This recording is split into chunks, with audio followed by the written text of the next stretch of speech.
abordées sous l'angle d'une irrationalité, avec le recours à des catégories un peu fourre-tout d'antivax et complotistes, que ne reprend pas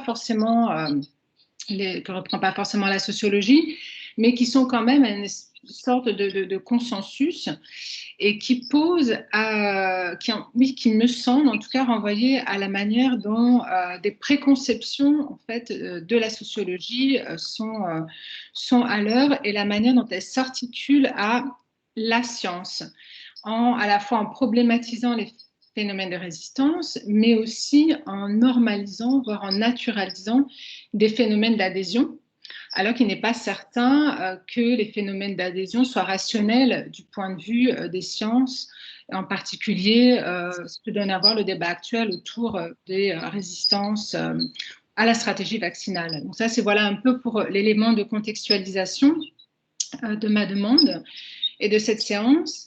Et on aura la chance d'avoir aussi Nicolas Dauby qui a accepté d'être discutant, qui a participé à une grande étude d'observation à l'échelle nationale des patients hospitalisés pour le Covid-19 et sur les conditions auxquelles l'hydroxychloroquine peut être administrée avec bénéfice.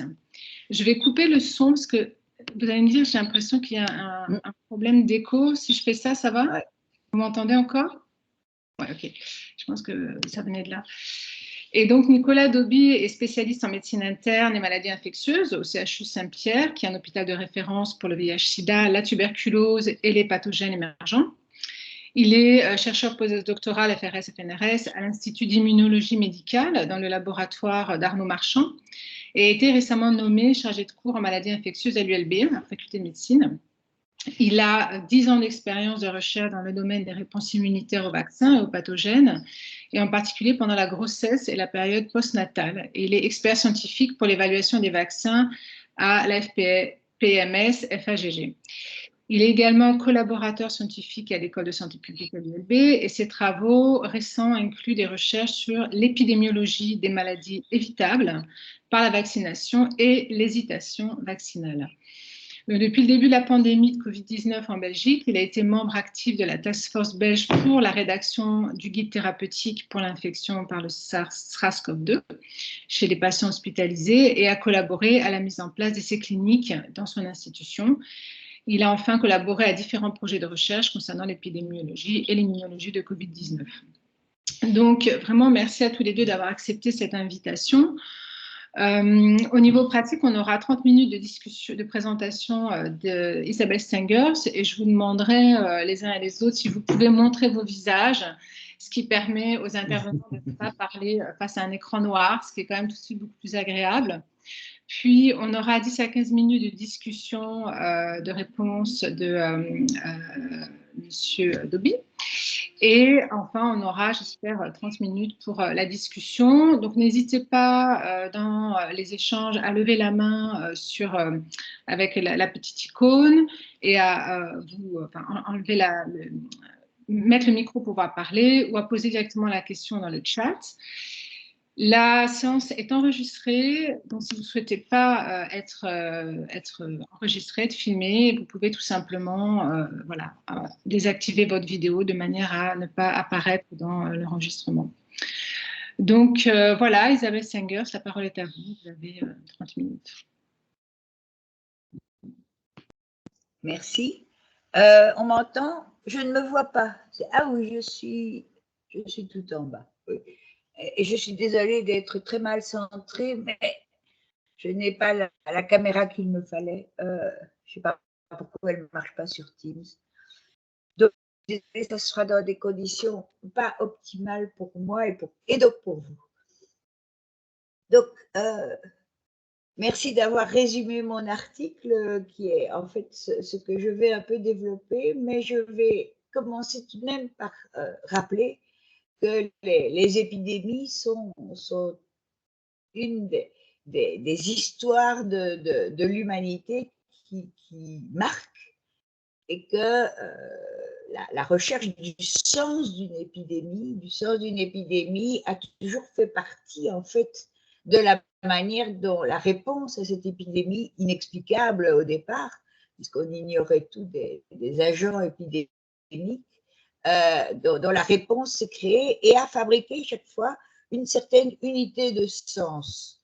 Bon, on sait que cette unité de sens était souvent, comment dirais-je, assez redoutable, puisqu'il y avait la recherche de coupables, de boucs émissaires. Il y a eu de grandes manifestations antisémites lors de certaines épidémies au début des histoires, enfin, lors des histoires de grande peste, mais il y avait aussi des prières collectives qui pouvaient peut-être, de notre point de vue, faciliter comment dirais-je, les contaminations. Il y avait aussi la repentance, puisqu'il s'agissait éventuellement d'une punition divine. Et déjà à ce moment-là, il y avait cette idée qui, lors de la première vague, était vivante et qui s'est totalement, comment dirais-je, effilochée lors des vagues suivantes. L'idée que si lié à cette punition, il y aurait un jour un après, un monde d'après qui serait différent et qui manifesterait que nous avons compris la leçon que nous infligeait cette épidémie. Bref, il y avait il y a toute une série de réponses collectives et institutionnelles données à ce genre d'épisode. Et il est bien entendu qu'aujourd'hui, la réponse a été la seule réponse admissible officiellement a été la science. Et quand je dis la science, il faut bien se rendre compte que je ne parle pas des sciences. C'est une de mes luttes, si vous voulez, au sens constructiviste du terme, puisqu'on dit que je suis constructiviste, j'accepte effectivement, mais au sens où ce qui m'intéresse, c'est les manières de construire. Ce n'est pas l'accusation, ce n'est qu'une construction, c'est le soin des manières de construire et des raisons pour lesquelles ces constructions sont plus ou moins agissantes, dans quel domaine, pourquoi, etc. Donc, c'est vraiment une singularisation des constructions de ce que j'appelle des pratiques scientifiques. Or, la science, elle unifie sur un seul front, celui, disons, de l'objectivité, de la rationalité, cette multiplicité, et c'est à la science que très souvent, le plus souvent, que officiellement, on a demandé la réponse qu'il y a donnée à cette catastrophe. Alors, la science et l'ordre public, pourquoi? Parce qu'il me semble que parler de la science, c'est immédiatement parler de la manière dont on pourrait dire ce terme et l'ensemble des unifications qu'il recouvre ont un lien avec la question de l'ordre public. S'il y a un thème qui tend à unifier beaucoup des pratiques scientifiques, pas toutes, mais beaucoup, c'est le fait que le public est à gérer. Vous avez vous-même dit gestion de l'épidémie, est à gérer. On n'aurait jamais dit gestion au Moyen-Âge. Mais que la réponse soit une gestion, c'est déjà une question d'ordre public. Et la science est appelée à gérer, à opposer la vérité rationnelle aux lubies, aux passions, aux subjectivités déchaînées qui caractérisent le public. Alors évidemment, aujourd'hui, à un moment où on voit tant de manifestations dans tous les sens par rapport aux mesures qui ont été adoptées pour la gestion de l'ordre public, voire pour la sortie de crise avec le vaccin, l'hypothétique sortie de crise, on peut dire que les scientifiques disent ben, on avait raison. Voilà, quand le public a la parole, c'est à peu près du grand n'importe quoi. Mais on pourrait aussi dire, et c'est plutôt ma thèse qui fait qu'elle peut avoir un certain intérêt, que je ne dis pas que c'est causé par, je ne dis pas que je ne parle pas de cause, mais je parle d'intelligibilité quand on traite un groupe ou des personnes d'ailleurs en tant que non fiables, en tant que devant se méfier, on peut s'attendre à des réponses qui confirmeront cette non-fiabilité. Il est rare que les gens qu'on maltraite se révèlent des parangons de conciliation, de tolérance et de recherche de concorde. Donc, je dirais que la science me semble, dès qu'on parle de la science et dès qu'on parle au public de la science, on lui parle de quelque chose dont le mode d'existence même a pour première fonction de, comment dirais-je, de le faire tenir tranquille, d'éviter les désordres publics. Et c'est quelque chose que j'ai un peu suivi par le temps. Peut-être que l'une des premières histoires de ce genre est arrivée au moment de la grande, comment dirais-je, mode du magnétisme proposé par Mesmer à Paris. Il y avait des relents de révolution, de futures révolutions françaises. À l'époque, on était en 1784, et le roi a nommé une commission, on pourrait dire interdisciplinaire, qui allait donner l'avis de quelque chose qu'on n'appelait pas encore la science, mais qui avait déjà cette charge de, comment dirais-je, de démonter cette mode et d'une manière ou d'une autre de prouver que le fluide magnétique de Mesmer n'existait pas. C'est d'ailleurs à l'époque qu'on a inventé pour la première fois quelque chose qui ressemble au test clinique. L'ancêtre du test clinique a été dirigé contre les charlatans avec lesquels on, comment dirais-je, on identifiait Mesmer. Donc, il y a une longue histoire qui est arrivée aux sciences, parce que je crois qu'à l'époque de Galilée ou du XVIIIe siècle, le public, c'était plutôt le public qui savait lire, le public lettré, et les premiers praticiens de ces sciences avaient pris ce public lettré comme allié contre les pouvoirs obscurantistes. Donc, mais il y a eu un retournement, quelque part au 19e siècle où le public apparaît comme quelque chose de dangereux, quelque chose qu'il faut pouvoir maintenir dans l'ordre. Bon, alors je crois que par rapport aux êtres auxquels on s'adressait en période d'épidémie, la science a rempli la tâche de donner une réponse qui permette de gérer l'épidémie, qui, comment dirais-je, porte la caricature au fond de l'impossibilité de voir ceux qui sont atteints, ceux qui posent le problème de l'épidémie, tous ceux qui peuvent être contaminés, etc., sous l'ordre de la discipline. Ce qui n'était pas le cas quand il s'agissait de prières, de repentir public, etc. On s'adressait à toute autre chose. C'est peut-être l'une des insuffisances de la science, c'est que justement, alors qu'il y avait éventuellement cette possibilité de revenir collectivement sur soi-même qui était portée lors de la première vague par le monde de demain, cela a été laissé à comment dirais-je, des gens de bonne volonté, mais cela n'a été en rien relayé par la gestion elle-même. La gestion elle-même, c'était peut-être demain, on en parlera demain, certains ricanaient certainement, mais à cette naïveté, mais en tout cas, la science ne pouvait donner aucun écho à ce genre de thème et d'espoir et de repentance, on pourrait dire, de repentance ou de revenir sur soi-même, de retrouver ce que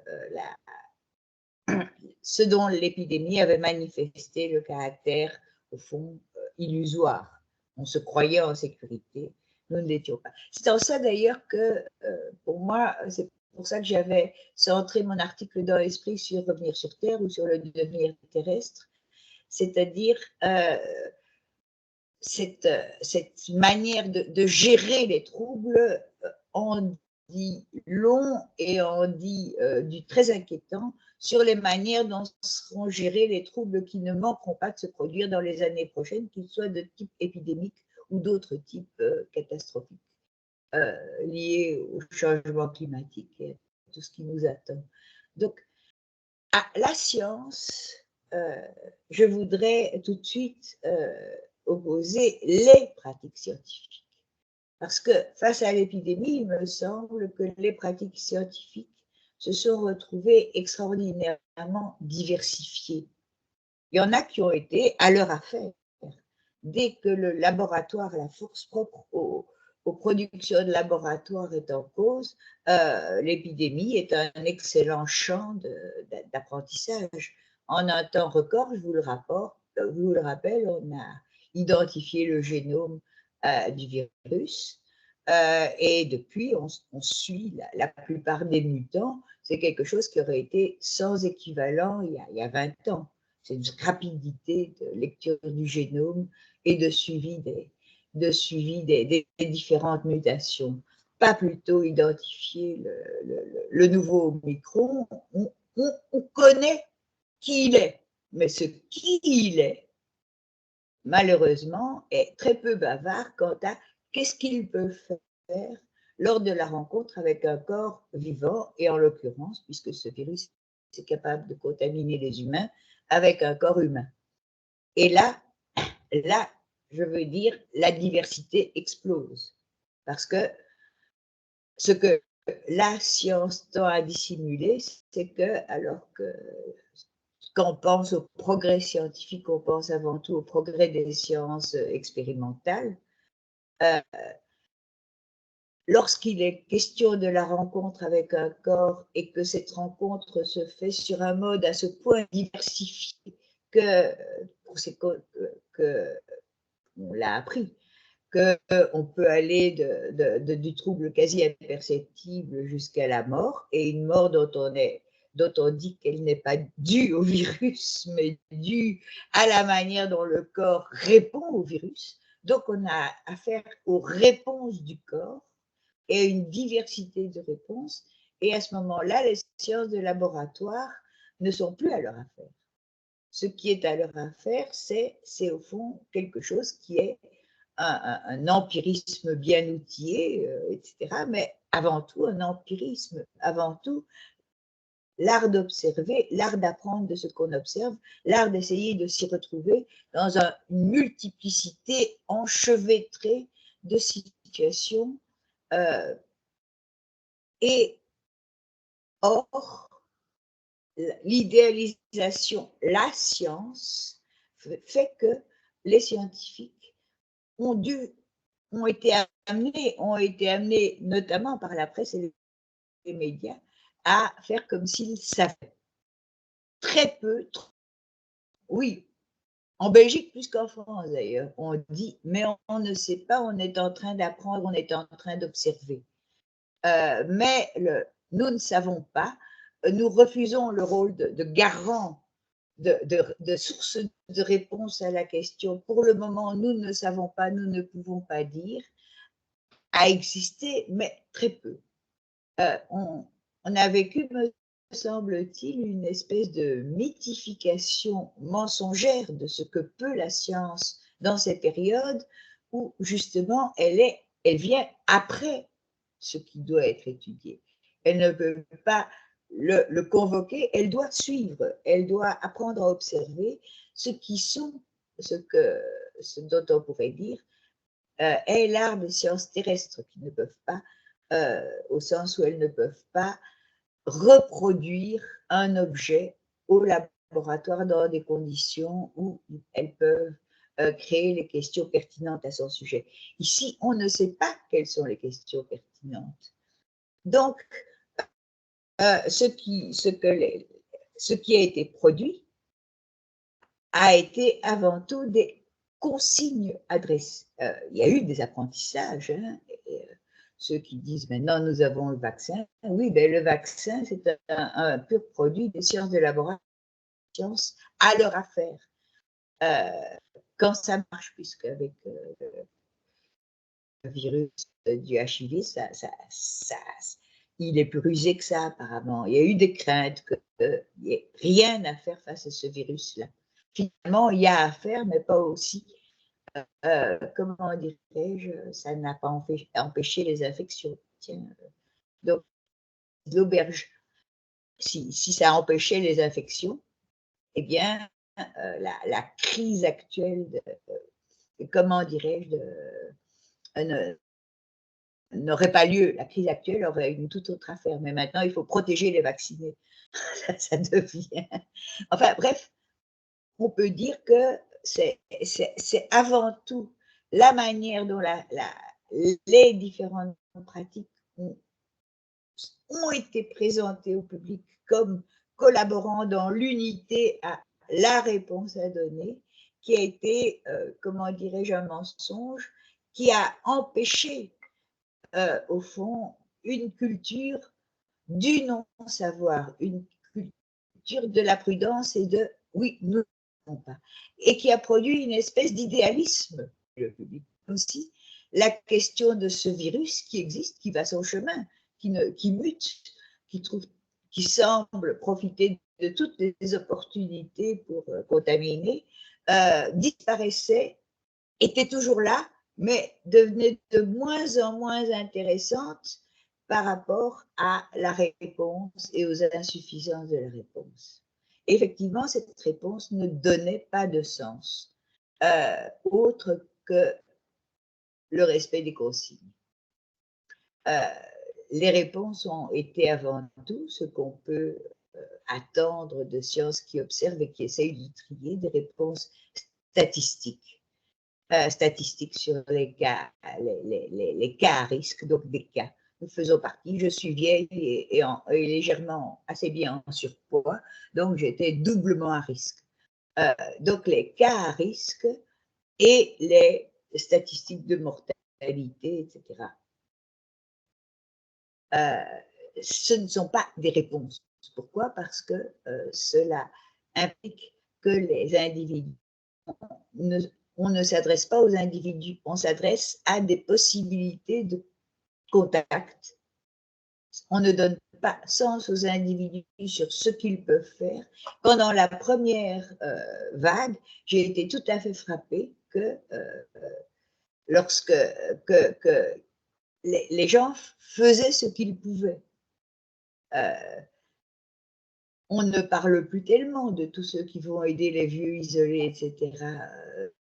Tout ça a disparu, tous ces embryons de réponses collectives, de déploiement local et collectif de ce qu'on peut faire pour s'aider les uns les autres en toute raisonnabilité, ont été balayés. Donc, ce qui se passe pour moi est quelque chose, une histoire assez sinistre, justement à cause de ça. Et ce qui est venu plutôt, de plus en plus, c'est on nous trompe. On nous trompe. Et même, au fond, ce virus, ce n'est qu'un prétexte. Ce n'est qu'un prétexte pour installer, avec la complicité de la science, un régime autoritaire et liberticide. On en est là. Bon, alors, on pourrait se demander au fond, est-ce que, au fond, c'est vrai, on peut se dire, j'ai parlé des grands épisodes de peste, la peste bubonique, les épidémies de choléra qui étaient des tueuses, Ebola récemment qui a beaucoup tué, mais loin de nous. Là, il n'y a aucun doute que c'est une épidémie ravageuse et comment dirais-je, que la menace est sérieuse. Mais la particularité de celle-ci, je le dis, c'est la diversité extraordinaire des symptômes et des cas à risque qui font des espèces de généralisation, mais Il n'empêche qu'un adolescent peut mourir à l'hôpital. Il n'empêche que, on ne sait pas vraiment. On doit juste constater et tenter des catégorisations statistiques. Bon, eh bien, je dirais que l'une des caractéristiques de cette épidémie, c'est que justement, peut-être qu'il y a 30 ans, on n'aurait pas considéré que c'était si grave. Ça, c'est mon hypothèse personnelle, mais qu'est-ce qu'on entend pour nous dire il faut vous protéger? Ce n'est pas attention, nous sommes tous en danger, c'est attention, les services hospitaliers vont être débordés. Au fond, tout cela semble avoir pour dernière raison le fait que quoi? On pourrait dire, bah, oui, mais évidemment, c'est très grave. Mais justement, c'est très grave parce que dans ces services, on peut sauver certains. Alors que auparavant, les capacités de sauver certains étaient tellement plus réduites que les services hospitaliers laissaient aller l'épidémie, ne pouvaient pas faire grand-chose d'autre. Ici, au fond, cette épidémie, contrairement à celle dans beaucoup de pays du tiers-monde d'ailleurs, celle d'Ebola par exemple, cette épidémie, pour autre dimension, l'existence de moyens d'aider les victimes. Et, et c'est une affaire d'État. N'oubliez pas que pour Foucault, comment dirais-je, l'État a pour l'une de ses activités de faire vivre. C'est une des responsabilités de l'État que d'assurer que, je veux dire, ces moyens seront mis en œuvre. Or, ces moyens pouvaient ne pouvoir être mis en œuvre à cause du surpeuplement des services. Donc, nous avons reçu des consignes dont le premier but est: nous devons être capables de sauver ceux qui peuvent être sauvés. On ne va pas revenir sur les mouroirs qu'ont constitués les maisons de retraite, etc. Mais en tout cas, c'est très frappant qu'au début de première vague d'épidémie, les infirmières, plus que les médecins d'ailleurs, étaient celles qu'on applaudissait à 8 heures tous les soirs. Il est bien loin ce temps-là. Quelque part, tout ça s'est déconnecté. Avant, elles luttaient pour nous, elles souffraient pour nous. Maintenant, on ne veut plus entendre parler de ces histoires-là. Donc, il y a eu une véritable, comment dirais-je, mise sous le régime de l'évidence que nous devions avoir tous les moyens de le faire, une surdité quant à ce que criaient les infirmières, c'est nous sommes en très mauvais état, les épidémies qui ont été imposées à tous nous ont mis en très mauvais état. Donc une surdité, une élévation politique du rôle de l'infirmière qui se sacrifie, puis met une mutité politique sur ce que ça signifie. On peut dire que cette gestion de crise a été, comment dirais-je, pas comme les autres, au sens de tout ce qui a été, de tout ce qui est resté sans conséquence, de tout ce qui est resté sans signification. Là, les chiffres, le nombre de lits occupés, comment dirais-je, dans les hôpitaux, qui finalement concernaient assez peu de gens, ont été ceux qui devaient diriger notre action. Bon, alors, je crois que chaque pays a réagi, on ne peut pas faire de généralisation, chaque pays a réagi à sa façon et pour certains, et l'une des choses qu'il faut apprendre, c'est que l'épidémie est parfaitement amorale, puisque des pays qui semblaient avoir été les plus disciplinés se retrouvent apparemment maintenant, le Danemark est très mal parti, etc. Donc, il y a, me semble-t-il, une nécessité de, comment dirais-je, moi, c'est ça qui m'occupe, mais c'est une partie de culture scientifique.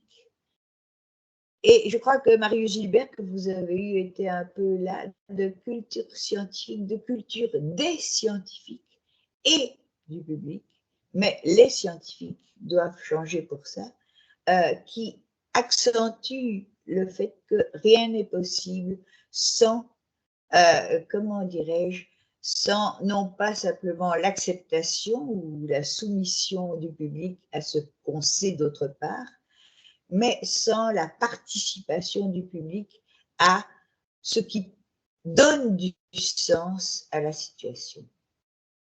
Même s'il y a quelques risques en plus. Mais comment dirais-je, le parti pris, le risque de faire confiance. Je crois que si on ne prend pas ce risque de faire confiance sur un mode qui est aussi celui de l'apprentissage et qui pourrait être celui des sciences sociales, vous disiez la sociologie a été un peu prise de court, effectivement, parce que pour moi, tant que la sociologie est critique, c'est-à-dire, et c'est bien d'être critique, il y a de quoi être critique, dénoncer les discriminations, les effets des inégalités, etc., c'est nécessaire, mais pas suffisant. C'est ce qu'on a vu.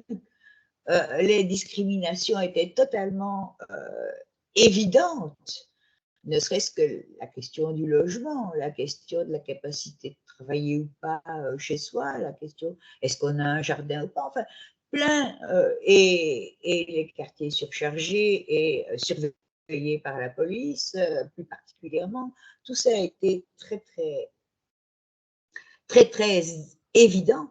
Mais comment et dans quelles conditions on fabrique, on coopère à un savoir de comment donner confiance dans les gens, ce qui les rend. En fait, c'est quand les gens ont confiance en eux-mêmes collectivement qu'ils deviennent dignes de confiance.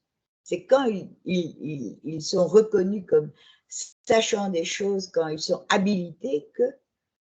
Mais comment est-ce que on résiste à participer à la science en décrivant avant tout euh, ce qui rend les gens impuissants et non pas ce qui les rend puissants. Ça, il me semble que c'est un défi où comment dirais-je, les études sociales pourraient faire une différence auxquelles elles sont appelées aujourd'hui, auxquelles elles sont appelées pour demain, justement, pour demain, c'est-à-dire pour le moment où la panique et les catastrophes régneront. Il y a là, je crois, des champs d'études qui pourraient être transdisciplinaires parce que, justement, comment on donne confiance aux enfants des écoles, comment on les habilite à avoir un avis qui compte. C'est-à-dire aussi, on les ouvre sur, on peut les considérer comme ouverts à l'objection. Oui, mais est-ce que vous avez pensé? Ben, on sait penser, on va penser. Tandis que si on est sur la défensive de la revendication, on compte, eh bien, toute objection sera mise sur toujours la même chose. On dit qu'on ne sait pas ce qu'on dit. Donc, voilà, il me semble, et je suis spécialement, comment dirais-je, reconnaissance à Nicolas Dauby d'avoir bien voulu participer à ça à titre de discutant, parce que dans ce qui pour moi était une image assez catastrophique, la nouvelle qu'il y avait eu cette étude rétroactive sur l'hydroxychloridine en Belgique m'a fait, tiens, là, voilà des gens qui ont fait leur métier et qui ne se sont pas soumis à ce qui avait régné en France d'une laideur extraordinaire. Je défendrai, j'ai jamais défendu Raoult, je le défendrai d'autant moins aujourd'hui qu'il semble effectivement un personnage, disons, assez peu recommandable sur des tas de plans.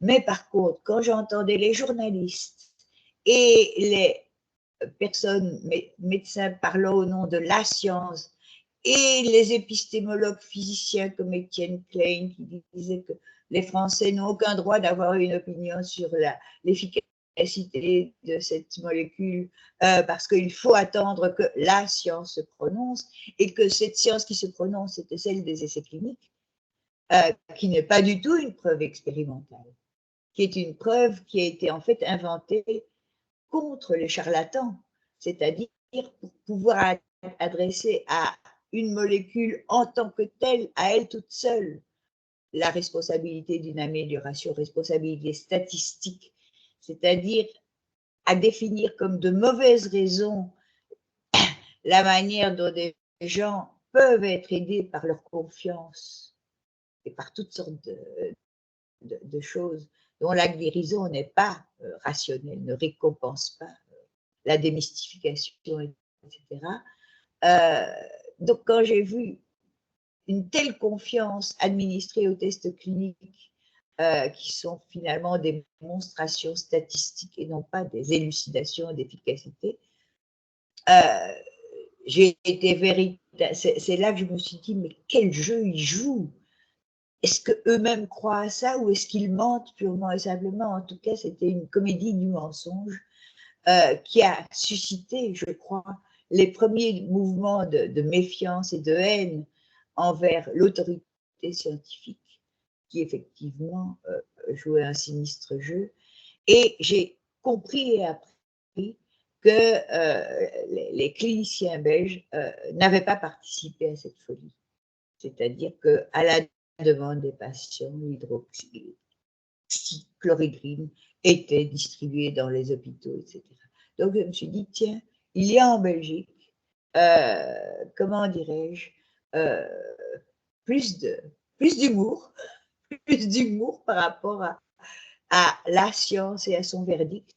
Et j'ai appris après que cette étude avait eu lieu, qui ne prouve rien, mais qui montre à quel point le délire de la science avait, comment dirais-je, porté loin, et à quel point finalement, même si c'est infondé, même si c'est injuste envers beaucoup de scientifiques, profondément injuste envers beaucoup de scientifiques qui font tout ce qu'ils peuvent, eh bien,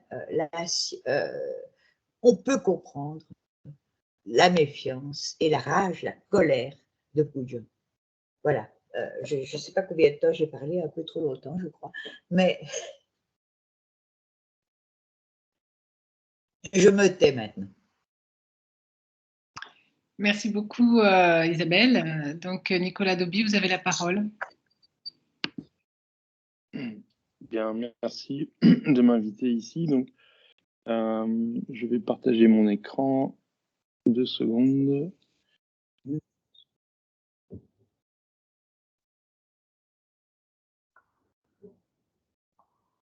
Attendez, comment ça?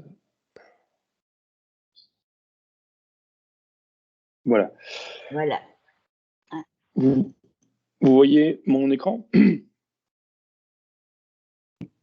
Oui, oui. Ah oui, oui. En mode full screen? Ou en Non. mode partagé? C'est bon, full screen? En mode partagé. Full screen, c'est pas encore là.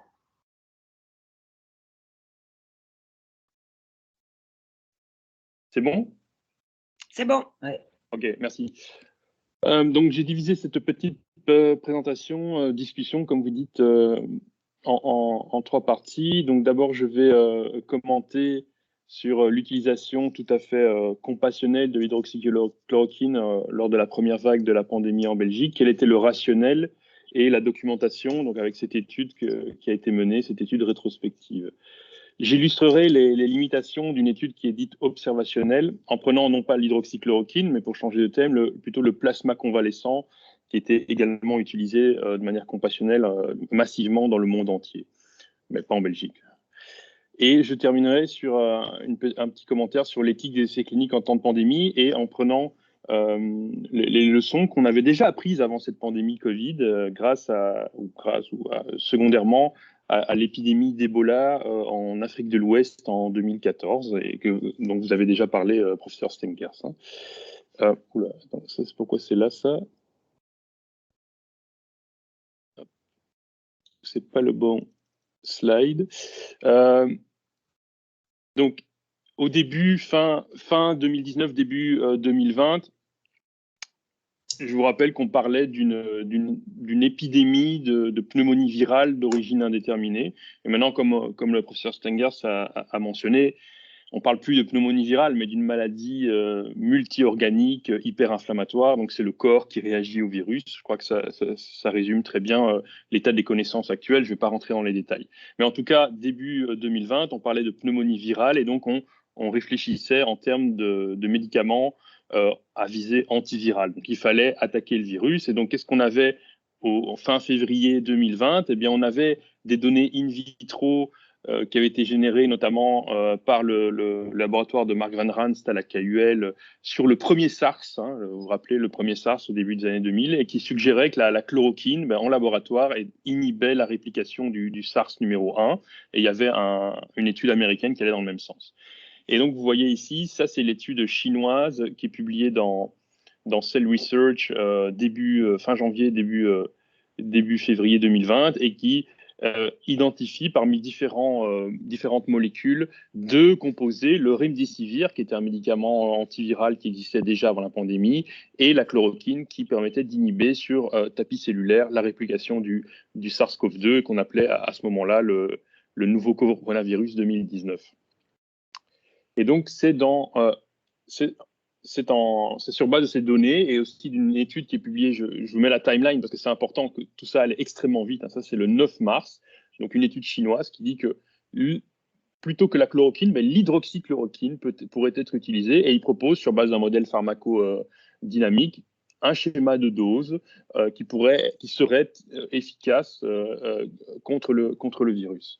Et donc, c'est dans ce contexte-là que le 13 mars, donc vous voyez, ça allait extrêmement vite, les premières recommandations belges sont publiées sur le site de Sciensano. Et donc, j'y ai effectivement collaboré, comme c'était dit en introduction. Et donc, qu'est-ce qu'on avait fait ? On avait fait un résumé des différentes molécules qui étaient disponibles à ce moment-là, avec une certaine activité sur des cultures cellulaires, sur des données animales. Et évidemment, les données cliniques, on n'avait pas beaucoup de choses, vu que le virus venait d'apparaître dans la population humaine. On avait des données sur le SARS-CoV-1, notamment avec le lopinavir, qui était un médicament utilisé dans le VIH. Mais les données étaient extrêmement préliminaires. Et donc, on était là, on va avoir des centaines de patients qui vont arriver. Qu'est-ce qu'on peut proposer comme option thérapeutique qui semble efficace, qui pourrait être efficace et qui est également sûre et peut être administrée dans des bonnes conditions aux patients sans évidemment provoquer de la toxicité et des effets secondaires. Évidemment, c'est pas ça qu'on veut.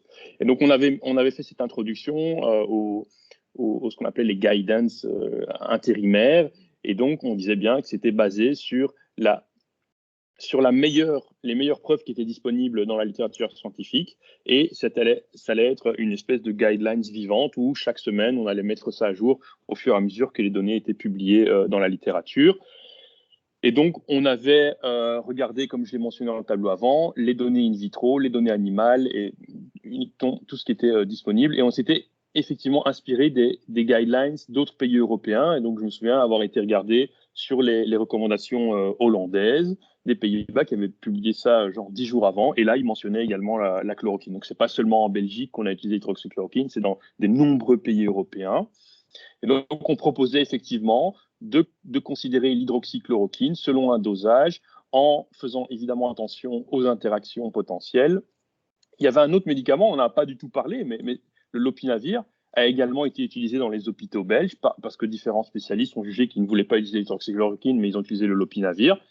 Il n'y a aucune efficacité, hein, mais on a beaucoup, c'est surtout l'hydroxychloroquine qui a été médiatisée, mais je veux dire, il y a eu une utilisation compassionnel off-label, hein, donc sans enregistrement, de différents médicaments, dont l'hydroxychloroquine, le lopinavir, également le remdesivir, dans tous les hôpitaux du monde. Hein. Donc, il n'y a pas un seul hôpital, à part en Angleterre, où il n'y a pas une utilisation on va dire, expérimentale de médicaments sans aucune preuve. Donc, il y a cette fameuse étude de l'équipe de Raoult à Marseille qui tombe le 20 mars. Donc, vous voyez que c'est après les premières recommandations belges. Donc, nos recommandations n'ont pas du tout été basées sur les données très préliminaires et très contestées et contestables de l'équipe de Raoult. Donc, maintenant, on sait que cette étude n'a pas été prouvée par un comité d'éthique. Il s'agit même de résultats frauduleux dans le sens où ils ont changé les seuils de positivité des PCR pour que les résultats aillent dans leur sens. Donc, clairement, cette étude mérite d'être rétractée. Je pense qu'elle coche toutes les cases d'une rétraction de la littérature scientifique. Mais la position belge n'a pas changé après cette étude, car elle était extrêmement préliminaire sur un petit nombre de patients et ne suggérait en fait rien du tout. Et maintenant, on voit que c'est clairement de la fraude scientifique. Hein. Donc maintenant, on sait très bien que l'hydroxychloroquine n'a aucune activité antivirale, tant dans les modèles macaques, c'est très clairement montré, également dans des études cliniques où, si vous donnez l'hydroxychloroquine comparé à aucun traitement, il n'y a aucune différence dans la vitesse d'élimination du virus. Donc, clairement, l'hydroxychloroquine ne peut pas être proposée comme un antiviral. Ça, c'est assez clair. Donc, fin mai 2020, on a voulu documenter l'utilisation de l'hydroxychloroquine parce qu'à ce moment-là, peut-être vous vous souvenez, eh bien, il y avait des études qui sortaient qui disaient oui, mais l'hydroxychloroquine pourrait être associée à une toxicité, il y a quand même un risque, et donc c'était important de documenter cette utilisation off-label. Et donc, ça a été fait, les données ont été centralisées par Sensano et analysées de manière indépendante par professeur Goodgeber, qui est une experte en épidémiologie et en études cliniques. Et donc, ces données ont été analysées de manière indépendante, sachant que c'était des données rétrospectives. Donc, ce qu'on a conclu, c'est qu'il y avait une association entre ce traitement par hydroxychloroquine et une diminution de la mortalité. Et donc, il faut être très prudent avec ces données parce que, comme mentionné à la conclusion, c'est une association. Donc, on ne peut pas conclure un effet de causalité. Et donc, parce qu'il y a des biais que vous ne pouvez pas contrôler dans les études rétrospectives, notamment ce qu'on appelle le biais d'indication. Et donc, ça a été très bien résumé par des collègues ici. C'est un article où ils ont repris différentes études observationnelles rétrospectives. Et donc, ils reprennent notre étude. Et donc, le biais d'indication, c'est quoi? C'est-à-dire que vous avez un patient. Si le clinicien juge qu'on ne va pas faire d'escalade thérapeutique ou d'acharnement thérapeutique, eh bien, on va mettre des limitations thérapeutiques, ce qu'on appelle le goal of care, hein, où est-ce qu'on s'arrête avec un patient. Et donc, si vous regardez nos données, vous voyez que dans le groupe qui n'avait pas reçu d'hydroxychloroquine, l'admission aux soins intensifs était de 2,7% versus 6,9%. Donc, il y avait plus d'admissions aux soins intensifs dans le groupe hydroxychloroquine. Et donc, ceci pourrait refléter une décision du médecin qui avait en charge le patient, de dire, OK, on donne toutes les chances au patient, et donc, si on lui donne toutes les chances, on l'admet aux soins intensifs et on lui donne un traitement hydroxychloroquine. Et vous voyez que la mortalité était beaucoup plus grande dans le groupe non hydroxychloroquine, mais également la ventilation mécanique était plus basse. Donc, tout ça peut aller dans le sens d'un biais d'indication, on ne sait pas mesurer, qu'on ne peut pas mesurer dans les études rétrospectives et observationnelles, et qui donc limite l'interprétation de cette étude.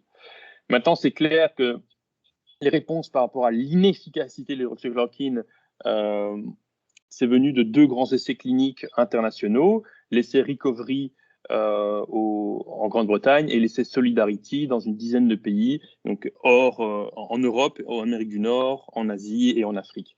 Donc clairement, l'hydroxychloroquine n'a aucun bénéfice. Et donc juste pour préciser, quand on fait des essais cliniques ici en maladies infectieuses, les patients qui sont dans le groupe contrôle reçoivent un traitement. Hein. On a cette notion que si on est dans le groupe placebo, c'est comme si on faisait rien du tout. Non, les essais cliniques qui ont été mis en place, c'est à chaque fois comparer une intervention, en l'occurrence l'hydroxychloroquine, à ce qu'on appelle le traitement standard. Et donc le patient est traité avec les traitements comme s'il était traité comme un autre patient, mais on va juste rajouter une intervention et on regarde s'il y a un bénéfice de cette intervention par rapport au traitement standard. Mais placebo, ça ne veut pas dire aucun traitement. Hein. Donc maintenant, on a les données maintenant sur des dizaines d'essais cliniques analysées par la Cochrane Library, qui est la référence en termes de preuves scientifiques par rapport à l'efficacité d'un traitement. Donc clairement, l'hydroxychloroquine n'a aucun impact sur la mortalité dans le Covid-19 à l'hôpital, mais également en préhospitalier. Hein. Alors, pour bien illustrer les limitations d'une étude observationnelle, mais également l'impact que peut avoir la surinterprétation d'une étude observationnelle, je vais prendre l'exemple du plasma convalescent. Ça a été beaucoup moins médiatisé en Belgique et en Europe, mais aux États-Unis, vous allez le voir, ça a beaucoup occupé l'espace médiatique l'année passée. Et le plasma convalescent a été donné de manière également empirique ou expérimentale, hors essai clinique, à des dizaines de milliers de patients dans le monde, aux États-Unis, également en Inde, dans les pays en voie de développement, ou en Amérique du Sud, par exemple, il y avait même des trafics de plasma convalescent. Donc, si vous alliez à l'hôpital, vous avez votre père hospitalisé et on vous demandait du plasma convalescent, mais vous pouviez acheter du plasma pour le donner à votre père. Et donc, il y a des gens qui vendaient leur voiture, qui vendaient leur maison pour avoir du plasma. Et ça, vraiment en l'absence de preuves scientifiques. Donc, c'est vraiment l'importance ici d'avoir des preuves rigoureuses d'un traitement avant de le promouvoir. Donc, aux États-Unis, il y a eu une étude rétrospective observationnelle sur 35 000 patients qui avaient reçu une transfusion de plasma convalescent. Et donc, il y avait une association entre avoir reçu du plasma avec beaucoup d'anticorps et une diminution de la mortalité. Et donc, ce plasma a été administré, comme j'ai dit, de manière totalement sans aucune évidence. Et donc, vous imaginez toute la logistique, c'est-à-dire que c'est des patients qui guérissaient du Covid, qui allaient donner leur plasma, donc qui occupaient la place de centre de transfusion, et ce plasma devait être ensuite administré à l'hôpital, et donc ça occupait du temps, etc. Et donc, fin de l'été 2020, Trump s'en mêle, donc suite à la communication de cette étude, et donc il fait un tweet fin août, et donc il dit que la FDA bloque l'option d'un traitement efficace dans le Covid-19. Et donc, et vous voyez qu'il mentionne Steve FDA, qui était le président de la FDA à ce moment-là. Et donc, lui, ils font une conférence de presse. Donc, tout ça est extrêmement médiatisé.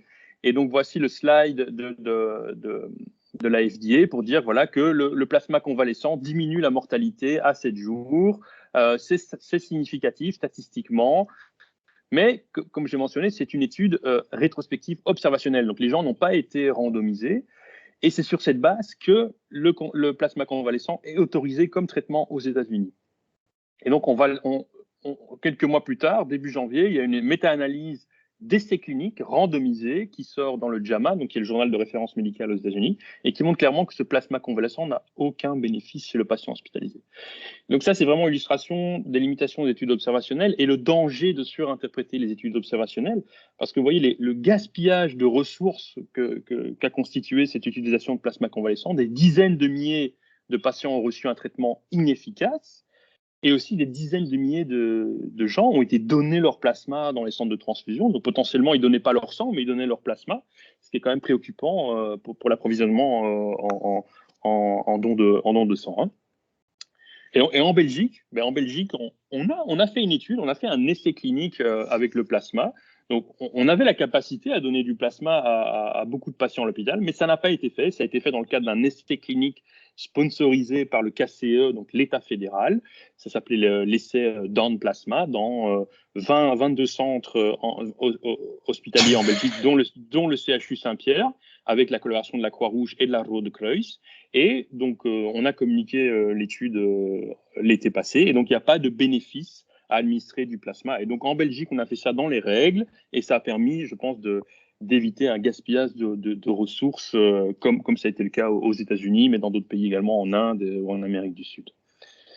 Et donc, juste pour montrer un peu la différence dans le wording, dans le phrasé, lorsqu'on regarde des résultats d'études. Donc, vous voyez la dexaméthasone, qui est le premier traitement à avoir démontré une diminution de la mortalité dans le Covid, c'était en juin 2020. Et donc, ils avaient publié dans leur article dans le New England, et ils disaient, donc, chez les patients hospitalisés avec le Covid, l'utilisation de dexaméthasone résulte, donc va causer une diminution de la mortalité à 28 jours. Et dans notre article, eh bien, on avait été extrêmement prudent. On avait dit, comparé avec le traitement standard, eh bien, la dose, l'hydroxychloroquine est associée à une diminution de la mortalité. Et donc, c'est bien faire la distinction entre la causalité, et la causalité peut seulement être mis en évidence par des essais cliniques randomisés, comparés à l'association qui peut souffrir de nombreux biais, comme on l'a vu. Et donc, je terminerai avec justement les questions d'éthique par rapport aux essais cliniques en temps de pandémie, parce que je crois que c'était ça aussi l'argument du professeur Raoult, que lui, il traitait les patients et il avait pris d'ailleurs cet exemple de Ebola, je pense, dans un article où il disait, voilà, le personnel de soins américain ou européen qui a Ebola, on lui donne tout, mais les gens qui sont là-bas, ben, on les laisse mourir. Enfin, caricaturalement, c'était un peu ça qu'il avait dit. Mais non, en fait, on avait beaucoup appris de l'épidémie d'Ebola en 2014, et il y avait même eu un rapport du NIH et de l'OMS où ils avaient bien discuté tous ces aspects éthiques. Et donc en 2014, qui est à ce jour la plus grande épidémie d'Ebola, donc la mortalité des premiers cas était extrêmement élevée. Et en MSF, qui était le premier acteur sur le terrain, disait tout ce qu'on peut faire aux patients, c'est lui donner un lit, 3 repas, des liquides, donc des perfusions, des antidouleurs, des antimalariques et des antibiotiques. C'est tout ce qu'on pouvait faire pour vous, et je peux vous dire que vous avez 50% de chances de mourir. Et donc, il y a cette phrase en anglais, desperate time call desperate measure. Alors, est-ce qu'on doit donner des thérapies expérimentales à tout le monde en espérant pouvoir sauver tout le monde? Donc, cette question a été posée très, très clairement, notamment suite au rapport de 2 patients, de 2 travailleurs de santé américains qui ont été rapatriés aux États-Unis et qui ont été traités à Atlanta dans le centre de référence des fièvres hémorragiques. Et ces 2 patients ont survécu, parce qu'il y avait évidemment la logistique des soins intensifs aux États-Unis, mais dans le rapport dans le New England, vous voyez qu'ils reçoivent le ZMapp, ces 2 patients, qui était un médicament expérimental contre Ebola. Donc, d'où l'argument du docteur Raoult, mais aussi de beaucoup de collègues d'Africains qui disaient à ce moment-là, oui, mais voilà, 2 Américains sont traités pour Ebola, ils reçoivent un médicament expérimental, alors que pour les patients africains, on dit qu'il n'y a pas de traitement. Vous dites qu'il n'y a pas de... C'était des interviews qui avaient été faites sur le terrain. Vous dites qu'il n'y a pas de traitement pour Ebola, mais ces Américains, voilà, ils sont soignés grâce à ça. Donc, ici, il y avait certains qui disaient qu'il n'était pas acceptable de randomiser des patients en Afrique de l'Ouest, alors que ces interventions étaient déployées pour des gens qui n'étaient pas en Afrique de l'Ouest. Donc, c'est là que on rentre le concept d'équipoise. Et donc, l'équipoise, c'est l'incertitude que vous avez par rapport à un traitement, par rapport à son bénéfice, ou ses risques également, parce que des traitements ont des risques, par rapport aux soins conventionnels, ce que j'ai appelé tout à l'heure le standard of care, le traitement standard. Et donc, vous pouvez dire oui, mais Ebola a une mortalité de 70%, il n'est pas éthique de randomiser un patient, de recevoir le traitement standard comparé au traitement expérimental.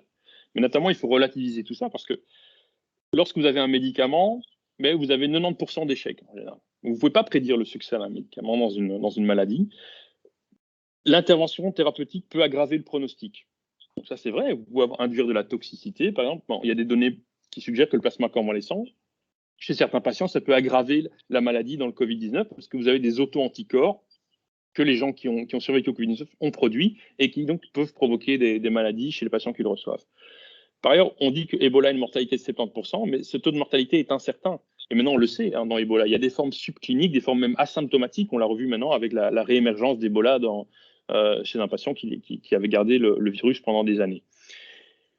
Et on peut pas argumenter que c'est un cas exceptionnel parce que si vous faites ça, vous n'accumulez pas du tout de connaissances et donc vous ne pouvez pas traiter les nouveaux patients. Et donc ça, on l'avait déjà l'expérience avec le sida, avec les trithérapies. Si vous ne faites pas d'essais cliniques, vous ne pouvez pas accumuler de nouvelles connaissances, vous ne pouvez pas traiter, vous ne pouvez pas améliorer le pronostic des patients par après. Et donc clairement, l'équipoise est applicable à un contexte épidémique et il est totalement éthiquement acceptable de participer à un essai clinique. Et il y a eu un essai clinique avec ce fameux ZMapp. Ce fameux ZMapp a montré qu'il n'y avait pas de bénéfice clinique dans un essai clinique fait en République démocratique du Congo. Et c'est grâce à un essai clinique qu'on a pu déterminer son inefficacité. Et c'est important dans des pays où les ressources sont limitées, évidemment. Donc clairement, il y a un degré de preuve, et donc les essais cliniques apportent une preuve qui est plus solide par rapport aux études observationnelles qui peuvent souffrir de nombreux biais. Et dans le Covid-19, c'est grâce à des grands essais cliniques internationaux que j'ai mentionnés, l'étude Recovery en Grande-Bretagne, l'étude Solidarity au niveau de l'OMS, qui ont été mises en place de manière très rapide. Hein, ça, c'est à saluer vraiment. Je pense que c'est vraiment la meilleure nouvelle, je crois, de la pandémie après les vaccins. Vous voyez que le 13 mars, ils écrivent le 9-10 mars, ils écrivent le premier protocole. Le 13 mars, c'est soumis pour révision éthique. Et seulement 6 jours après, ils enrôlent le premier patient. Au mois de mai 2020, ils avaient déjà enrôlé 10 000 patients. Et donc, ils ont pu générer des preuves de manière extrêmement rapide qui ont contribué par après à sauver des vies dans le monde entier. Hein. Donc, la dexaméthasone, qui est le traitement standard maintenant pour le Covid-19, a permis de sauver des dizaines de milliers de vies dans le monde entier parce qu'on savait, on était sûr que ça permettait de diminuer la mortalité. Donc ça, je vais passer. Et donc, clairement, ces essais cliniques ont permis également de répondre aux questions de tout ce qui est inefficace. Et donc, ça permet d'arrêter d'investir dans des thérapies inefficaces et également qui sont potentiellement toxiques pour les patients. Et donc, ça, ces réponses-là, on les a eues grâce à des essais cliniques internationaux multicentriques. Donc, clairement, l'hydroxychloroquine, je crois que maintenant tout le monde est d'accord, ça ne peut pas être considéré comme un antiviral ou un traitement le Covid-19. Une étude observationnelle, mais souffre de biais non contrôlables, donc il faut faire attention quand on les interprète, et notamment avec des traitements, parce que ça va favoriser l'utilisation de traitements inefficaces.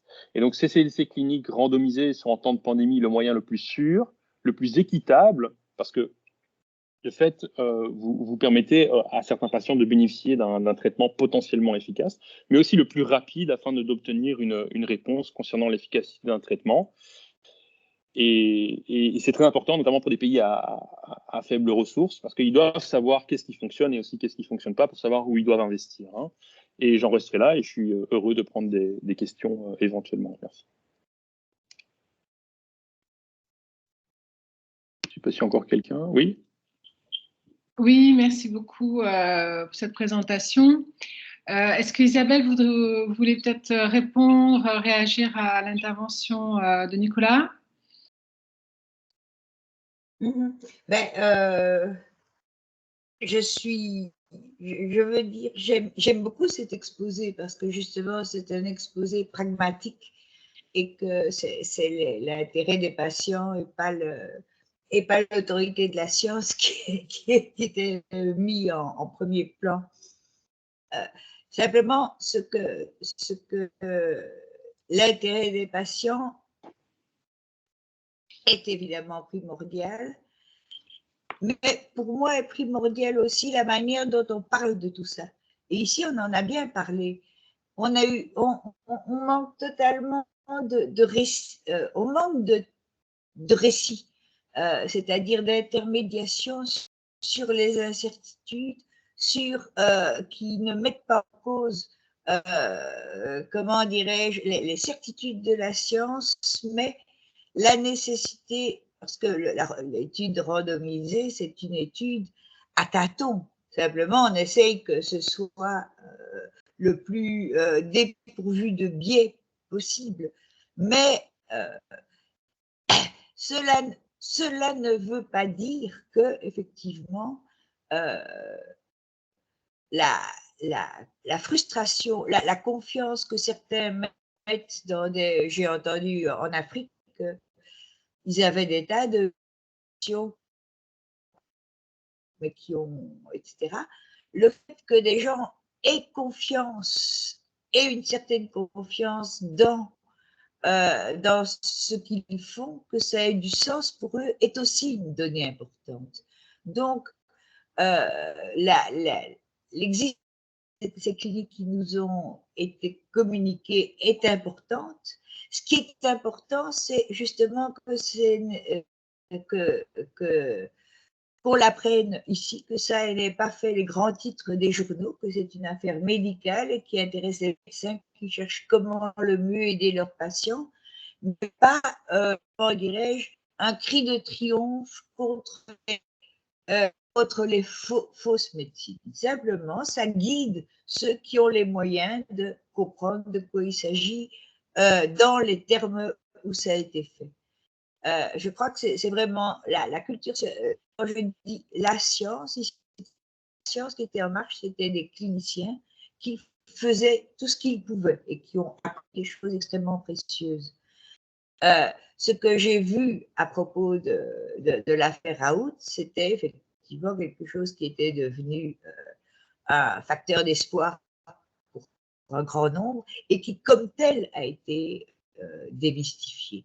Et en France, menti en disant que c'était quelque chose d'extraordinairement dangereux. On l'a interdit de prescription aux médecins généralistes, comme si c'était du pur poison. Et c'est là que la science a montré sa figure, comment dirais-je, anti-charlatan. Dans ces études-là, il y a des praticiens cliniques qui font ce qu'ils peuvent, qui savent que les biais existent, qui ont plus conscience des biais que n'importe qui d'autre, et qui donc font leur travail, et on peut leur en être reconnaissant. Mais ce n'est pas la science. La science ne s'est pas emparée de ces essais cliniques-là. La science s'est emparée de la demande de certitude. Voilà, donc je dirais, c'est quand la science sont aux gens que en retour, la confiance dans le travail de clinicien, le travail de spécialiste a du sens. Je suis sûre que quand Étienne Klein parlait des essais cliniques, il n'avait aucune idée de tous les biais qui pouvaient intervenir et compliquer la science. Il nous disait il faut attendre le verdict de la science. Donc, en ce qui me concerne, je pense que de ce point de vue-là, il y a un certain humour belge qui m'a rassurée, mais qui malheureusement est totalement balancé aujourd'hui quand la méfiance a pris le pouvoir. Enfin, quand on vit une époque profondément trumpienne pour moi.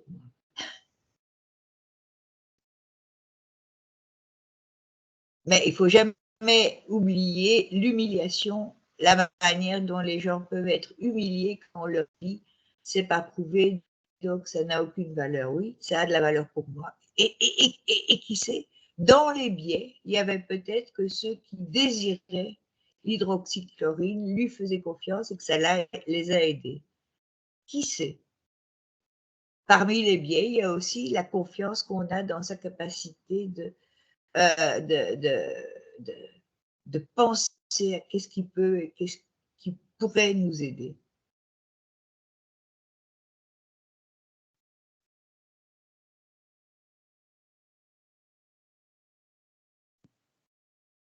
Parce que les statistiques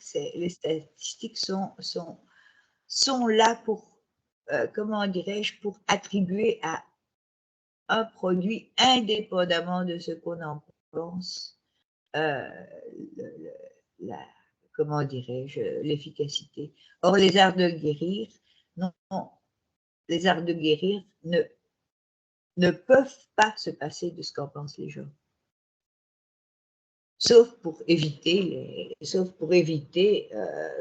qu'on s'embarque dans des confiances qui empêchent d'aller plus loin, qui empêchent d'améliorer la situation. Donc, on ne doit pas prendre au sérieux les améliorations dont se targuent les gens, mais on ne doit pas les ridiculiser non plus, ce qui était le cas quand la science prenait la parole.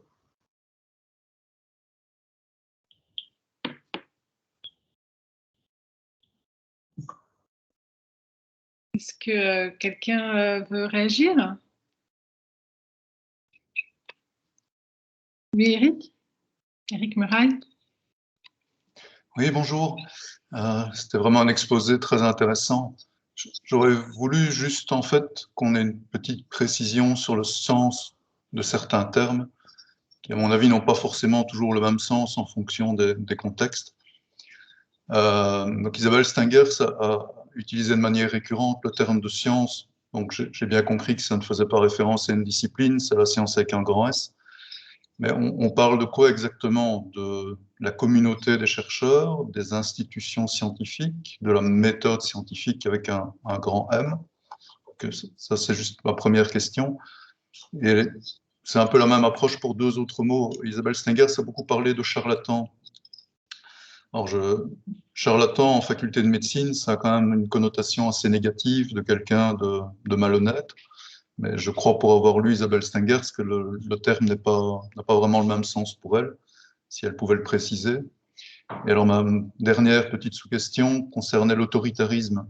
On a cité le terme plusieurs fois aussi. Qu'est-ce que c'est l'autoritarisme, en fait?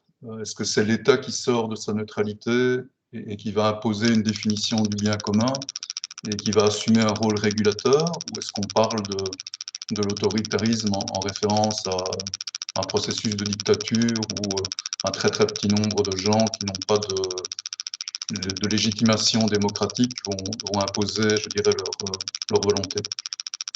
Voilà, merci. Faudrait peut-être, il y a une interférence, voilà. Bon, la science, moi je ne sais pas ce que c'est la communauté des chercheurs.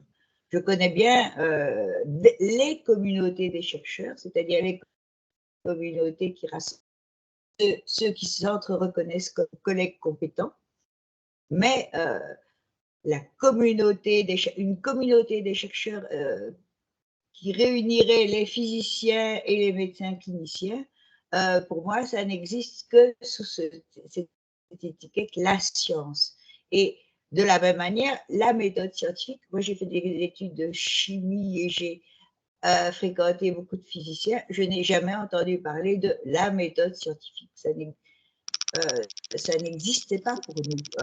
Il y avait les bonnes pratiques de laboratoire, mais c'était les pratiques des physiciens, de chacune des communautés compétentes, dont dépendait d'ailleurs l'homologation d'un résultat. Ce que j'ai fait, une loi du silence quand on ne critique pas une autre branche de recherche parce que justement le public pourrait entendre et perdre confiance.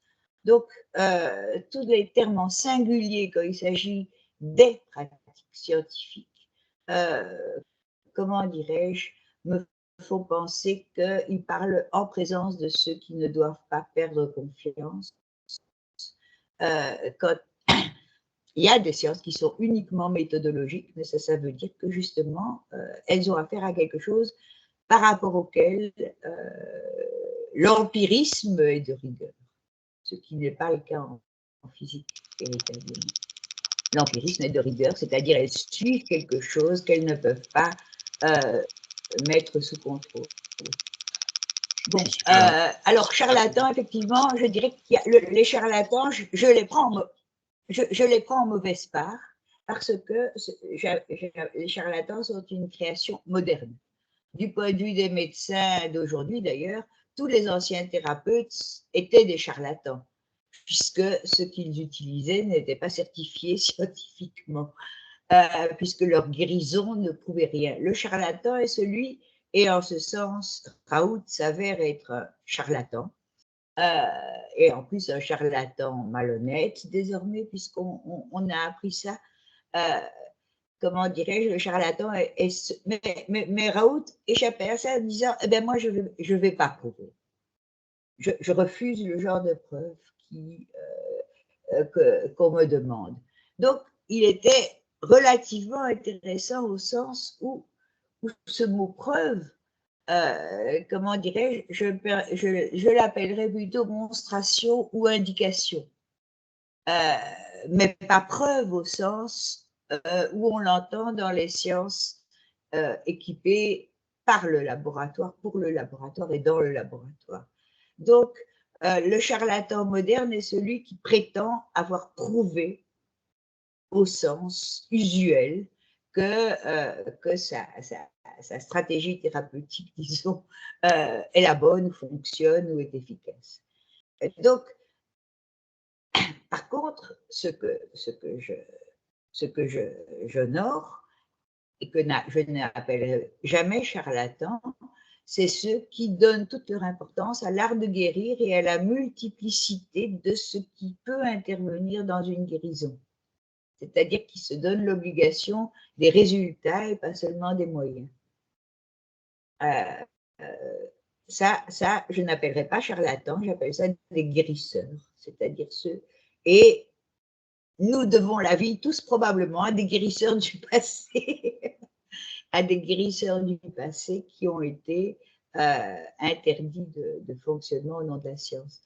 Donc je pense que la science est précieuse pour la médecine, de par beaucoup d'instruments qu'elle a mis à sa disposition, mais que du point de vue de l'art de guérir, elle a été, disons, relativement mauvaise conseillère au sens où, pour un médecin, la pire des choses qui peut arriver, c'est qu'on le traite de charlatan. Et la seule chose que je voyais d'intéressant chez Raoult, c'est qu'il n'avait pas l'air d'avoir peur d'être traité de charlatan. Malheureusement, il y a d'autres dimensions de Raoult qui souvent vont avec la singularité d'un scientifique qui clame l'isolement. Les scientifiques travaillent collectivement et visiblement Raoult n'était pas l'homme il ne faisait pas du tout. Il méprisait ses collègues. Le mépris est toujours mauvais conseiller. Bon, alors le troisième, c'était quoi? La méthode scientifique, c'était ça?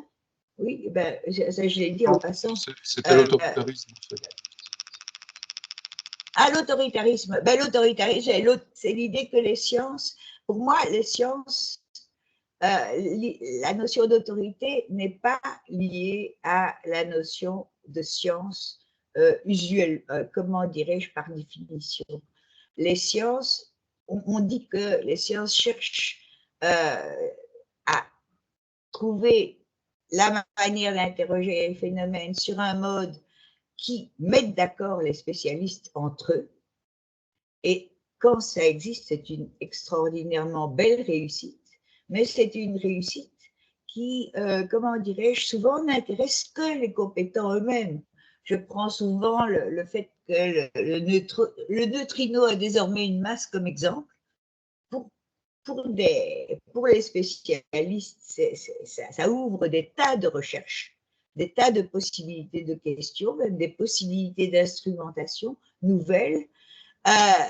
Pour nous autres, qui ne savions même pas que quelque chose comme un neutrino n'avait pas de masse auparavant, c'est-à-dire que c'était un être reconnu par la physique, nous ne sommes en rien prouvés par le fait qu'on nous privait de notre droit à penser, par le fait qu'on nous annonce qu'il a maintenant une masse et qu'il y a eu un prix Nobel pour ça.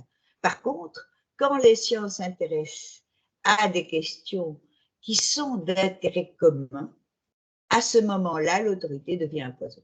Parce qu'à ce moment-là, beaucoup de savoirs qui peuvent être pertinents sont traités de non scientifiques pour assurer au nom de la méthode scientifique. Et à ce moment-là aussi, comment dirais-je, les sciences perdent leur fiabilité. Parce que justement, ce qu'elles éliminent, et ça, c'est l'histoire des OGM a été une belle leçon, ce dont des scientifiques se sont reconnus, c'est leur domaine de non-savoir énorme à propos de la différence entre l'OGM expérimental au labo et cultivé dans des conditions expérimentales, c'est-à-dire brèves et sur des surfaces limitées, et les OGM au champ sur des millions d'hectares et pendant des temps longs. Et donc, parce que les questions posées là étaient purement empiriques et sur des temps longs, ils ont éliminé ça sous forme de « ce n'est pas prouvé ». Non, leur méthode ne permettait pas de le prouver. Et donc, quand les scientifiques n'annoncent pas d'abord ce sur quoi portent leurs compétences et ne l'associent pas immédiatement à une claire explicitation la plus concrète possible des limitations de ce savoir, de là où ce savoir ne leur permet pas de parler, eh bien, la science fait autorité.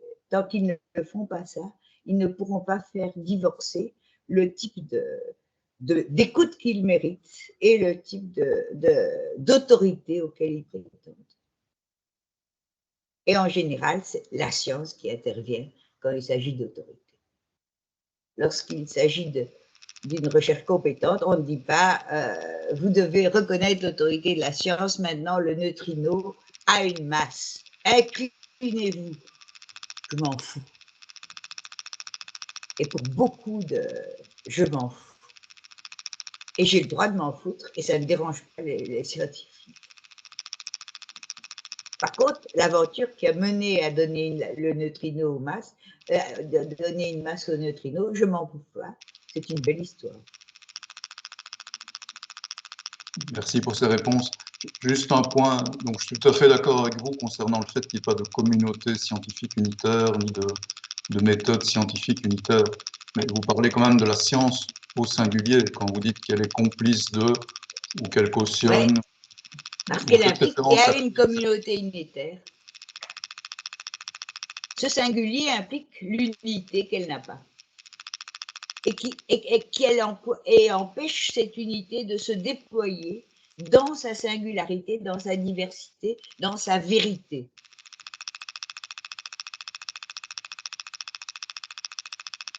J'ai du mal à comprendre à quoi vous faites référence exactement. En fait. Eh bien, la science prouvait que les OGM étaient sans danger. Non, c'était la science des laboratoires. Et tout ce qu'elle ignorait. Certains chercheurs défendaient l'idée que les OGM étaient sans danger. Ce n'est pas tous les chercheurs. Et je ne pense pas qu'il y ait des chercheurs qui puissent vraiment parler au nom de la science. Après, on peut instrumentaliser la science et dire, si on est un industriel ou un politique, que la science a dit que. Ça, je suis bien d'accord avec vous. Mais je n'ai pas entendu beaucoup de chercheurs protester avant que certains soient réveillés de leur prudence, protester qu'on parle de la science dit que, quand leur savoir dit qu'on est en dehors des limites de ce qui peut être affirmé. Les scientifiques ne partagent pas avec leur public le mépris qu'ils ont les uns pour les autres. D'accord. Merci, je vais laisser la place aux autres. Oui, il y a une question de Alban de Kerkhove. Oui, bonjour. J'ai une question. C'est quoi la différence entre la philosophie et la science?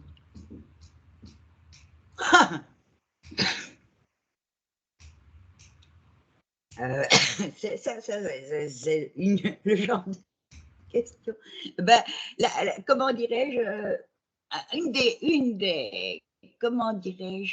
des différences que je ferai, c'est que la science est un travail éminemment collectif, comment dirais-je, éminemment collectif. C'est une des premières différences. Je vais donner une définition de la philosophie. Pour 99,9% de mes collègues, je ne suis pas une philosophe et j'en ai autant à leur sujet. Donc, comment dirais-je, la philosophie bien pratiquée, à mon avis, et c'est en quoi je suis d'ailleurs parmi les... je ne suis pas une philosophe pour beaucoup, c'est un art de la responsabilité, non seulement intellectuelle, mais je dirais existentielle, qu'on prend par rapport aux questions qu'on pense devoir poser. Donc j'entends bien que le scientifique, par définition, avec ce que vous appelez la science, est quelqu'un qui ne fait pas preuve de modestie ou d'humilité, alors que pour moi, en tant que neurobiologiste, j'apprends de plus en plus en travaillant sur le cerveau qu'on en sait de moins en moins. Et donc, je ne comprends pas très bien. Il y a une espèce d'antinomie avec ce que vous appelez la science et avec ma pratique quotidienne qui fait, ben voilà, j'ai trouvé quelque chose, mais ça va durer combien de temps? Ça va être vrai juste pendant combien de temps? Donc, vous partez un peu de la science comme une espèce de monade, comme ça, qui flotte et qui est complètement en contradiction avec la pratique de moi et de mes collègues. Et puis, il y a quelque chose qui m'amuse quand même, c'est quand vous dites, quand vous étiez chimiste et les physiciens, c'était deux choses différentes, on parle pense qu'il y a 40 ans, non? Et quand il s'agit maintenant de neurosciences, eh ben, le neuroscientifique discute avec le physicien, discute avec le mathématicien, parce que la complexité du cerveau nécessite que plusieurs compétences s'entrecroisent pour essayer de donner une réponse la plus précise au temps X. Mais donc, en fait, je vous ai entendu parler pendant 20 minutes, vous parliez d'un truc qui ne me dit rien, en fait, en tant que scientifique. Bah oui. Ça ne me dit rien. Ben oui, mais si vous ne parlez jamais de la science, je vous félicite. Je vous félicite. On ne parle de la science que quand on s'adresse à un public qu'il s'agit de, comment dirais-je, de persuader qu'il est dans l'opinion et qu'on va lui apprendre des choses qui devraient le sortir de ses opinions. Donc, la science, ce n'est pas quelque chose qui existe. La science est une référence à quelque chose qui n'existe que par les effets d'autorité qu'elle peut produire. J'ai l'impression que c'est un problème politique, un problème scientifique. La science n'existe pas. Quoi? Ben oui, c'est pour ça que j'ai dit que la science avait un rapport direct avec l'ordre public, c'est-à-dire mettre les gens à leur place. Je veux dire, c'est l'usage politique qui en est fait. Et ce n'est pas tellement ce que le scientifique qui essaye modestement de participer fait. Donc, j'ai un peu l'impression qu'on utilise parfois… C'est exactement… Oui, mais donc c'est une critique… C'est exactement ce que j'ai dit. Oui, mais donc c'est ça que je veux dire. Donc, oui, c'est une critique. Votre critique est l'usage que les politiques font de la science, principalement. On est d'accord? Non, que les scientifiques eux-mêmes… Parce que les politiques ne pourraient pas le faire si les scientifiques protestaient en disant « la science, on ne connaît pas ». Non. Quand il s'agit de mettre le public à sa place, il y a des scientifiques, ça dépend à quel moment, mais il y a des scientifiques qui sont vraiment à leur affaire. Et il y a des tas de philosophes qui leur donnent un coup de main d'ailleurs. C'est ce que je ne considère pas comme des philosophes. Ceux qui font partie des 99,9%. Donc, l'idée que l'objectivité et la rationalité sont les attributs de la science et la différencient d'une opinion publique qui est par définition ignorante et docile, c'est, comment dirais-je, c'est quelque chose qui n'appartient pas aux pratiques scientifiques. C'est ça que j'ai essayé de dire. Les pratiques scientifiques font ce qu'elles peuvent avec ce à quoi elles s'adressent. Vous vous adressez au cerveau, ben vous faites ce que vous pouvez. Et vous cherchez toute l'aide que vous pouvez chez d'autres qui ont d'autres pratiques, mais qui vous servir. Bon, ben, vous êtes vous faites ce que vous… Effectivement, vous ne parlez pas de la science quand, ceci dit, il pourrait y avoir des moments où vous parleriez de la science. Et il y a des tas de neurophysiologistes ou de biologistes, etc., qui nous parlent de… Beaucoup de vos collègues dans d'autres situations où c'est public. Et non pas mes recherches, les recherches que nous menons actuellement, mais effectivement, c'est un problème politique. Mais la science, les pratiques scientifiques, qu'elles sont, comment dirais-je, acquises par le politique pour maintenir l'ordre public. C'est bien ça que j'ai dit. Et alors, j'ai une autre question. Si vous étiez requis, vous parleriez de la science. Alors, j'ai une autre question par rapport au charlatanisme et le fait que des thérapeutes au sens large, je pense qu'il s'agit plus… Enfin, vous dénoncez, et parfois, et je trouve à juste titre, la prétention que certains ont à maintenir une connaissance médicale figée, alors que, j'ai envie de dire, il y a pas si longtemps que ça, quand on a découvert l'effet placebo et qu'on sait maintenant où ça fonctionne dans le cerveau et qu'effectivement, il y a des évidences claires sur le fait que ça peut améliorer l'état de personnes, j'ai envie de dire que cet autoritarisme, ou c'est ce que vous appelez la science, c'est ce que vous appelez en fait une connaissance figée, ce qui pour moi est totalement antinomique avec la science. Parce que devrait être une forme de science, ou comment j'entends la science. Mais pourquoi vous dites la science? Pourquoi vous ne dites pas votre recherche? Mais je dis la science parce que vous utilisez ça comme si je parlais de la philosophie, donc c'est juste ça. Ah non, mais j'ai dit que la l'ironie. philosophie était une discipline du dissensus. Les sciences ont besoin, un scientifique a besoin de ses collègues, un scientifique qui Bien sûr, prétend avoir raison tout seul, bien un sûr. scientifique qui prétend avoir raison tout seul est un danger, enfin, en fait, se met en danger. C'est bien ce qui arrive à Raoult. Il a prétendu avoir raison tout seul et il a transformé ses raisons de mépriser ses collègues en affirmation du fait qu'il avait raison tout seul. Bon, eh bien, ça, c'est une mauvaise histoire scientifique. Tout à Ça fait veut d'accord. dire qu'il va rapidement devenir monstrueux. Tandis que les philosophes ont l'habitude d'être tout seuls. Et de toute façon, ils ont l'habitude que personne ne les écoute. Je suis d'accord Donc, avec vous que c'est une histoire collective. Je suis d'accord que la science est, enfin la science. donc c'est Les une histoire sciences, collective et ça, la même. Oui, les sciences. Les sciences, mais qu'est-ce que c'est que ce collectif? Il est différent pour chacune de ces sciences. ils s'entrecroisent de Pour plus en chacune de plus, ces je suis d'accord. sciences. Ils s'entrecroisent de plus en plus. Mais non, la fabriquer les. Oui, je sais, mais jamais une démonstration mathématique en tant que telle. Ça pourra inspirer des modèles neurophysiologiques, mais ça ne fera jamais une preuve en neurophysiologie. Alors que c'est une preuve en mathématiques chaque des pratiques scientifiques ont, pour le meilleur et parfois pour le pire, comment dirais-je, l'expérience de à quelles conditions elles peuvent être mises d'accord par ce à quoi elles ont affaire. Et c'est très différent selon qu'on est au laboratoire ou selon que on a affaire au cerveau, par exemple, qui n'est pas un être de laboratoire, même s'il peut être interrogé au laboratoire. Il y a à chacune, et toute idée de passer directement de l'une à l'autre, bah, fabrique, fabrique.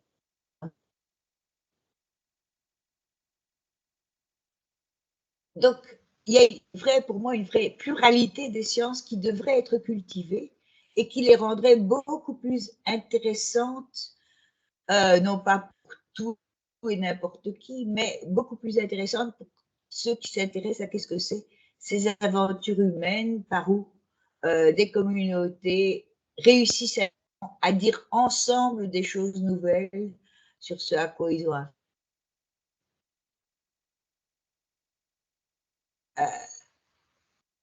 Et ne peuvent les raconter ce qu'ils ont appris. Ce que je reproche beaucoup à ma propre discipline quand elle s'occupe des sciences, c'est qu'elle sacralise la méthode, parce que objectivité et rationalité, ça tombait aussi dans son escarcelle, donc elle a sacralisé des méthodes, mais par contre, elle n'a pas, comment dirais-je, on ne s'est jamais attardé à cette notion qui est celle d'apprendre. Comment on apprend? Comment est-ce que vous avez appris ce que vous pensez savoir du cerveau?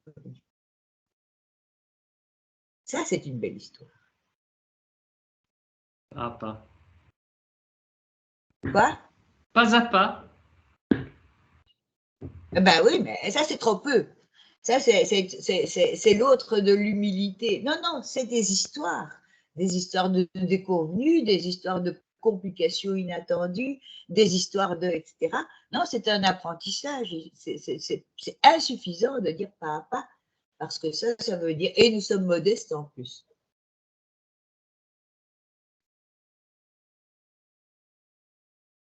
Ce qui pourrait être un attribut de la science. La science fait autorité et la science est modeste. Comme la philosophie. Non. Ah oui. Ah, nous, on est tellement Oui, plus parce que quand vous modestes décrivez la science, qu'on ne prend. vous donnez une forme d'autoritarisme, hein, je suis désolé. Ben non, comment dirais-je, la seule chose que j'essaye de faire preuve, parce que pour moi c'est la philosophie, c'est d'insoumission.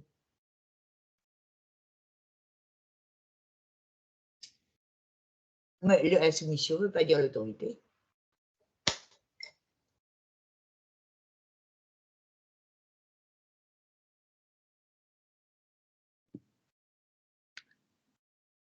Alors malheureusement, le temps file et on vient de me dire Ouais. qu'on a dépassé le temps. Mais j'imagine qu'il y a peut-être encore des personnes qui souhaiteraient intervenir, réagir ou poser une question. Oui. Et donc, si c'est le cas, c'est encore possible.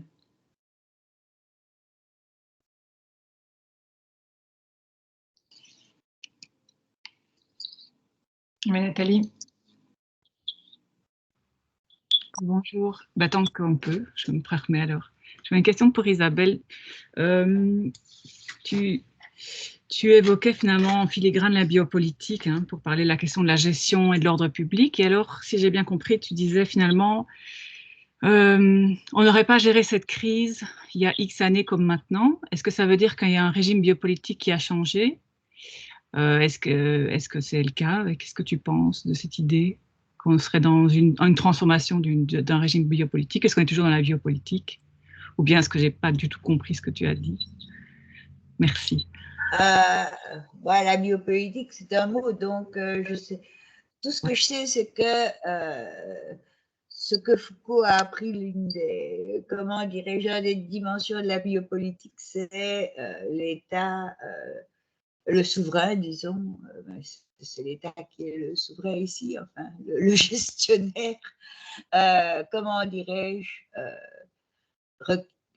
fait vivre et décide de la mort ou fait mourir. Ce serait une énorme différence. Bon, eh bien, le problème du faire vivre n'est plus un vain mot aujourd'hui. Le problème du faire vivre, ça passe par des équipements extraordinairement coûteux. Et il y a eu certainement comment dirais-je, une contradiction entre de faire vivre et l'autre impératif auquel nos États sont astreints, celui de faire des économies. Et cette crise a commencé par le heurt entre ces deux impératifs. Les hôpitaux étaient, comment dirais-je, coupés de beaucoup de leurs ressources pour faire vivre, responsabilité étatique. Et voilà que d'eux dépendait le faire vivre d'une série de victimes de l'épidémie. Donc, je pense qu'on est entré dans une crise du faire vivre.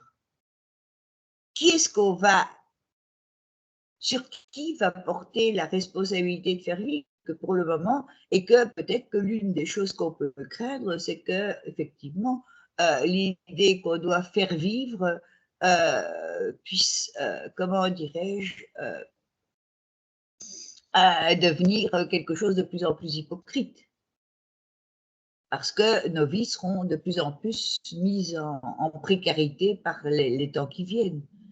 Donc, je crois que cette idée de biopolitique était une idée tout à fait intéressante avant les crises qui s'annoncent, crises climatiques et autres, qui ne sont pas des crises, d'ailleurs, régime climatique.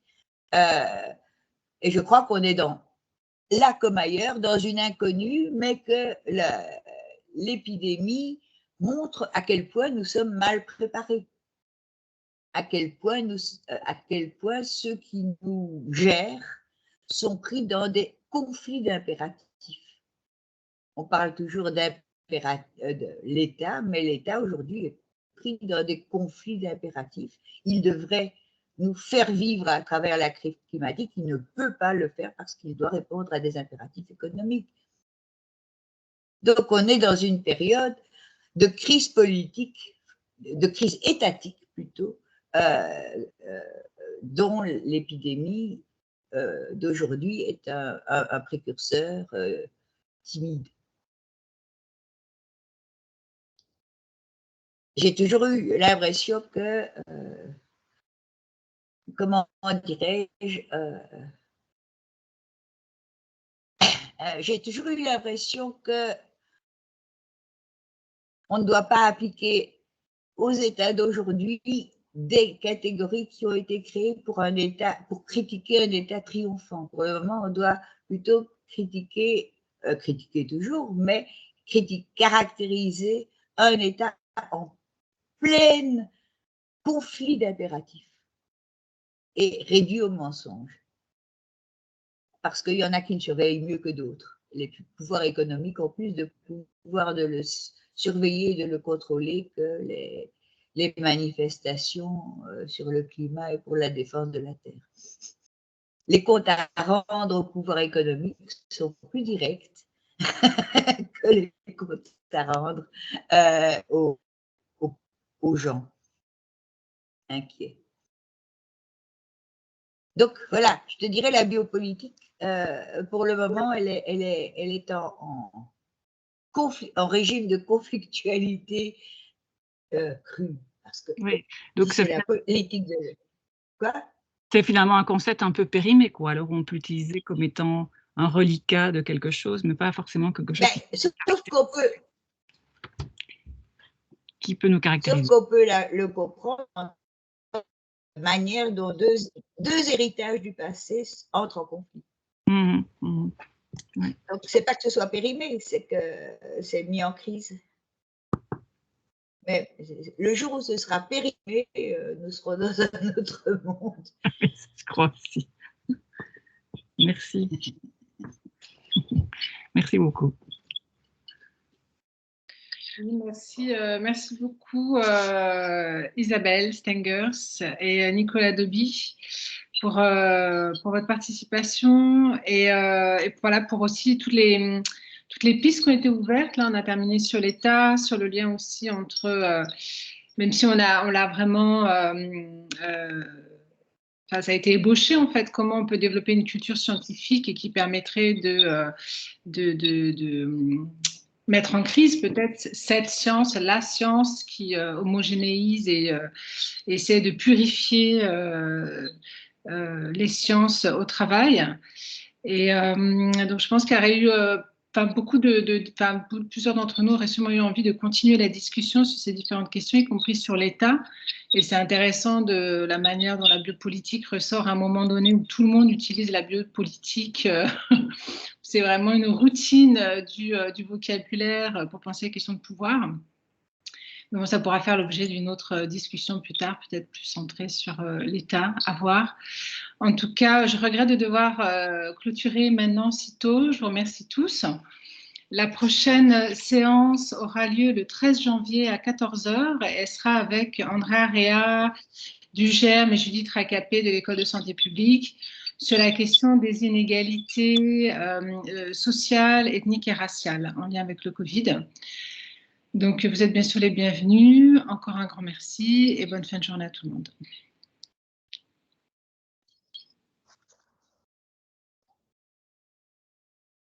Merci, au revoir. Au revoir. Au revoir.